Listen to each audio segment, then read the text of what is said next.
বরিশালের দুর্গাসাগর বিখ্যাত একটি জায়গা। হোম ডিস্ট্রিক্ট বরিশাল হওয়া সত্ত্বেও আগে কখনো এখানে যাওয়া হয়নি, আবার বাড়ির কাছ থেকেও মোটামুটি কাছেই। এবার তাই ঢাকা থেকে ডিসিশন নিয়ে এসেছি গ্রামের বাড়িতে গেলে এই জায়গাটায় আমি অবশ্যই যাব। যেহেতু এখন শীতকাল, দিন অনেক ছোট, তাই আমরা লাঞ্চ করেই বের হয়ে যাই। প্রায় 40-45 মিনিটের মধ্যেই আমরা পৌঁছে যাই দুর্গাসাগর পর্যটক কেন্দ্রে। এখানকার পার পার্সন টিকিট কস্ট ছিল 30 টাকা করে, আর শিশুদের জন্য ছিল 15 টাকা করে। ঢাকা থেকে গ্রামের বাড়িতে যাওয়ার সময় এটা সামনে থেকেই যেতে হয় আমাদের, তাই এটা সবসময় চোখে পড়ে। তাই ছোটবেলা থেকে এটার অনেক ইতিহাস শুনেছি আব্বু আম্মুর কাছ থেকে। এই প্রথমবার ভিতরে এন্ট্রি করলাম, খুবই ভালো লাগছিল চারিপাশটা দেখতে।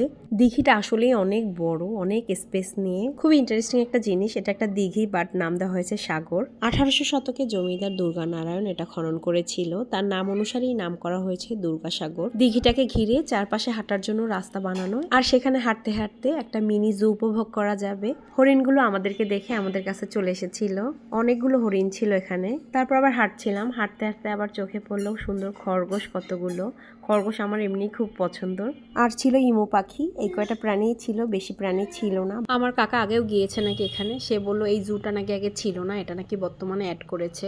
হাঁটতে হাঁটতে একটু পরপর বিভিন্ন ধরনের অ্যাক্টিভিটি ছিল বাচ্চাদের জন্য। আমরা সবাই এই জায়গাটা অনেক এনজয় করছিলাম, যেহেতু অনেকক্ষণ হাঁটাহাঁটি হয়েছে, তাই এখানে একটা বড় দোলনা ছিল, সেখানে উঠে আমরা বড়রাও বসেছিলাম। বিশেষ করে আমার মেয়ে এই জায়গাটায় খুব এনজয় করছিল।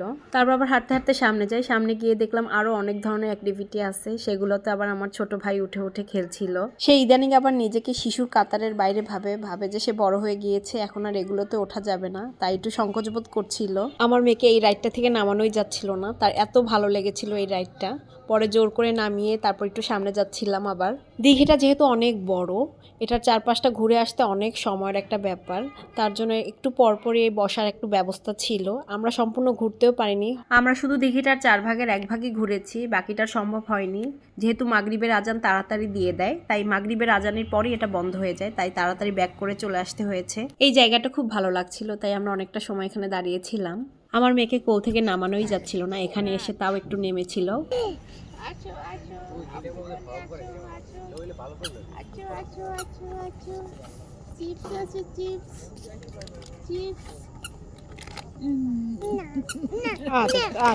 নিয়েছি মামাকে দাও, মামাকে দাও, মামাকে দিয়ে এসে যাও।